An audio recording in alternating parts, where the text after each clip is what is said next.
Hello and welcome to another Kangaroo English Daily Digest podcast. My name is Christian and today is Tuesday, best day of the week. Today I'm going to try something a little bit adventurous, and I'm going to try and tell the story of where words come from, and I'm going to try and do it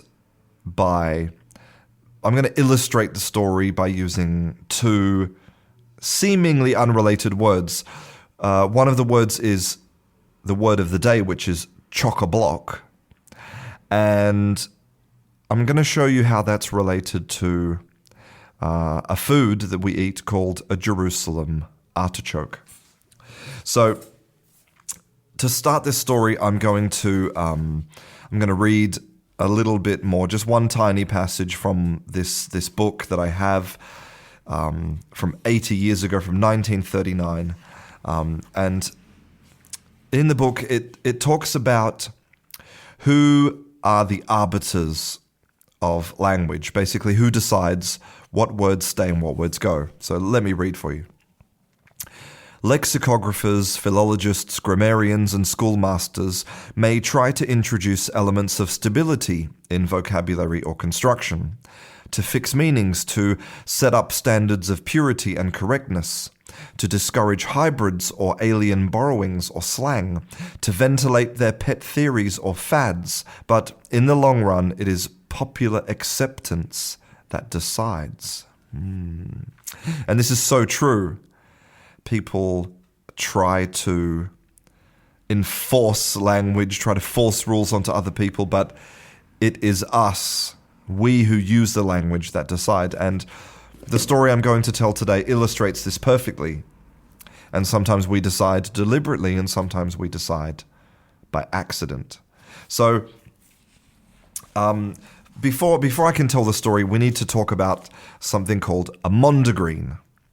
So a Mondegreen is basically when you hear a phrase or a word from your language or even from another language, and you interpret that phrase to mean something completely differently. As in the words that you hear something different. And a really famous example of this is the Jimi Hendrix song where he sings, "Excuse me while I kiss the sky. Don't, Purple Haze." I don't know if you know the song Purple Haze by Jimi Hendrix. But yeah, in the chorus he sings, "Excuse me while I kiss the sky." Don't know exactly what that's talking about. It's probably maybe a drugs metaphor, maybe. But a lot of people misheard those lyrics to be, "Excuse me while I kiss this guy." and in fact, so many people thought that it was actually some sort of secret coded message that Jimi Hendrix was secretly gay and he was talking about kissing guys. But no, he was saying kiss the sky. And there's another one from Creedence Clearwater Revival, where they sing, I don't know if you know this song, "There's a bad moon on the rise. There's a bad moon on the rise." Sounds kind of a bit ominous and scary, like it's foreboding something bad is going to happen. But a lot of people think they're singing, "There's a bathroom on the right." There's a bathroom on the right, not on the left, on the right. and these are examples of Mondegreens. Now, sometimes they're funny, but sometimes they can actually cause language change. And that brings us to another similar linguistic phenomenon, which are called eggcorns. Now, eggcorns it's a similar situation. It's where you hear a word or a phrase and you think it's something else. But the difference is that instead of meaning something completely different, it actually means something very similar. And to give you an example, I'm going to tell you about a phrase we have, which is mute point, right? So Now, if you have a remote control for your television in your house, then you've probably seen that big button with an icon of a speaker and a big line crossing it out. And this is the mute button. So mute means sound off, cancel the sound, mute. And it's also the word that we use to describe people who cannot speak. We used to call them dumb. We learned about that yesterday. We used to say that you were deaf, dumb, and blind, but now we say that you are deaf, mute, and visually impaired, I think is the correct, maybe blind. I don't know anymore. It's very confusing. So, so mute means you can't speak. So it makes sense in an argument if you say something if you say something in an argument that is an irrelevant point, then you could say that it's a mute point. For example, I could say, well, if Jimi Hendrix was here right now, he would tell you that you're wrong. And he'd say, well, that's a mute point. As in, there's no point you saying that. Your point is mute. It should have no sound because Jimi Hendrix isn't here. Jimi Hendrix is dead. Now, a lot of people say mute point. It's logical. It makes logical sense. But actually, the original was a moot point. M-O-O-T, a moot point. And moot means, of course, irrelevant.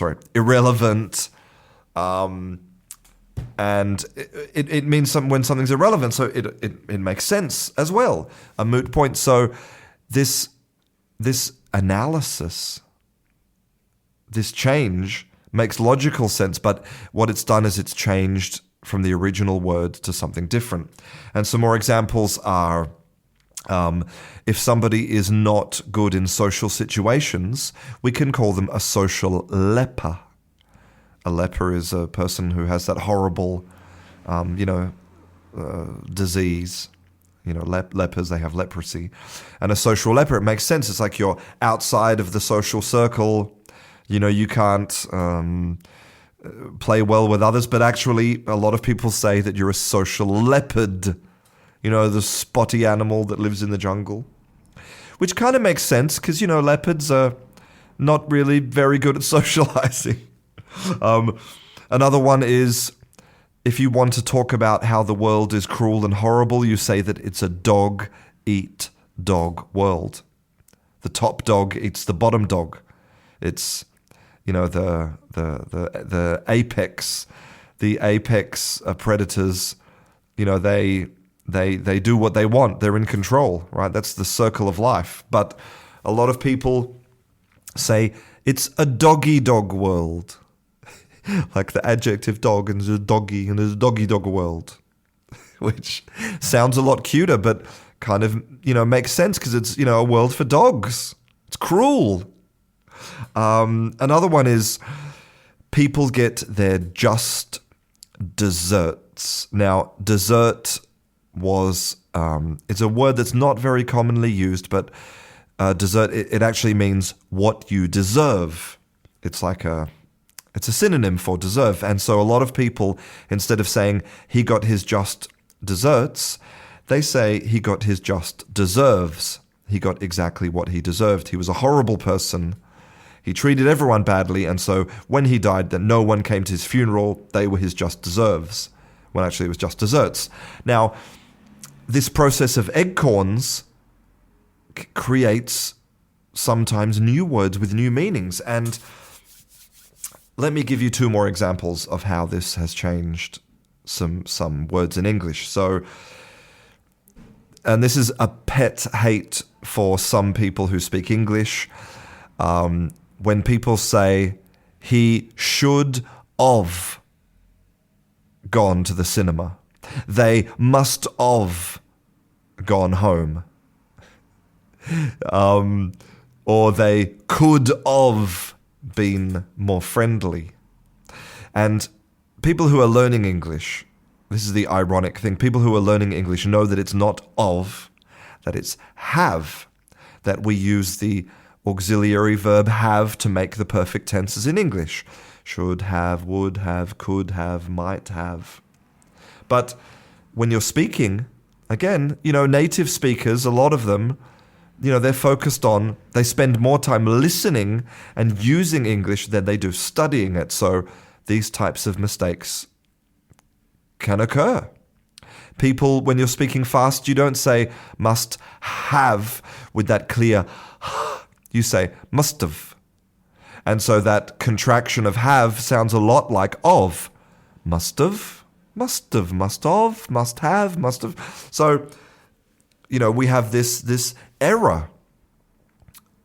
And maybe in the future this error will become widely accepted. We don't know. That's for the people to decide. And another example is the word for orange in English. Orange. Now, in pretty much all of the major European languages, this word starts with a consonant. So, like in Spanish, it's naranja, and the original Persian was laranj, which was with an L, starts with a consonant. But think about in English when we use articles with words. So if the word starts with a consonant sound, we use a. So we say a laranj, because that was how the word came to us through Spain, from Arabic, from Persian through Arabic, and then through Spain up into England. It was like a laranj or something similar. So it was a naranj, a naranj, a naranj. And then, of course, people didn't realize that it was a naranj. They thought that the word started with a vowel and that we were using the article an. They thought it was an orange, an orange. So the word lost its consonant because of this pronunciation. And finally now, that brings me to today's word of the day, chock-a-block. Now, chock-a-block is two words. It's made up of two words. So we have a block, which is basically like a block of wood, a solid chunk of wood. And if you, especially on boats, you will find blocks. Blocks are these wooden boxes which hold pulleys, and the rope on your boat goes through the pulleys, and it allows you to convert your mechanical energy into a much more powerful mechanical energy. So one person on their own can lift an anchor or raise a sail on a boat by using a block. And the first part of the word chock comes from choke. Choke, like when you're choking, you have a piece of food stuck in your throat, you're choking. Choke. Now think about when you're choking. Now, choking happens in the area of your cheeks. So that's where this word came from. So we have, you're choking on that fish bone. It's all related to your cheeks, or maybe your mother is angry about you staying out too late. So she has her hands around your neck and, around your cheeks. So, your cheeks and your throat, it's all related. So chock-a-block means very, very full. Basically, like your two blocks are choked together. So just like that fish bone stuck in your throat, you're choking, you're too full. So chock-a-block means full. It's an adjective. We can say, wow, the restaurant is absolutely chock-a-block tonight. I can't get a table. Or I went to the Taylor Swift concert and it was just chock-a-block. Or my mind is chock-a-block with ideas. You can even double it up and use a synonym of chock-a-block. You can say, my mind is chock-a-block full of ideas. Crazy. Double emphasis. But you can see how we went from cheek to chock and to choke. Cheek, chock, choke. And we have this vegetable. We have this vegetable in English. It's called an artichoke. Now, the word actually came from Arabic. It came probably from al-khursafa, which the root of that is harshaf, which means fish scales. And if you look at it, the vegetable, an artichoke, it has these overlapping kind of leaves, a bit like the scales of a fish. So it went from al-khursafa, and then it came through Spain as alcachofa, which it still is today, alcachofa. And then it went through Italian, archiciofo, or maybe archiciofo, I'm not sure. And then in English, we looked at this Italian word, because the Italians came over to sell this strange vegetable to us that looked like fish scales. And we said, what's this called? And they said, archiciofo. And we said, well, that sounds a bit like artichoke. So we looked for a word that we knew that was already in our vocabulary that made sense to us. Choke, because the artichoke, it looks a bit like a neck. So it's all starting to come together. And so we invented, in inverted commas, this word artichoke from words that made logical sense, from words that we already knew. Artichoke. And then another strange food stuff came into our lives from Italy. It is a tuber, which is a category of sort of plant, a tuber.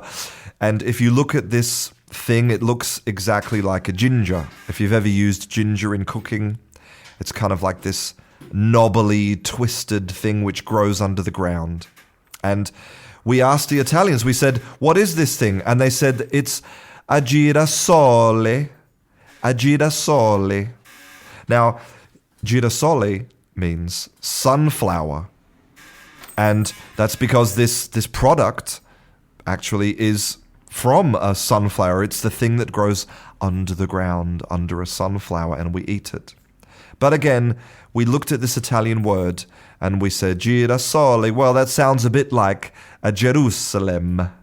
A Jerusalem. And so now in English we have this strange vegetable called a Jerusalem artichoke, which has nothing to do with Jerusalem and which has nothing to do with artichokes, but we took these words that we thought sounded like something, these eggcorns, these Mondegreens, and that's where that language came from. Well, I hope that you found this Daily Digest interesting. If you want to support free education, then you can become my patron at patreon.com/Kangaroo English. You'll find links to that and also Facebook, my Facebook group, Instagram account, and everything else on my website at kangarooenglish.com. I hope you enjoyed today's Daily Digest. I'm Christian, and I'll see you in class.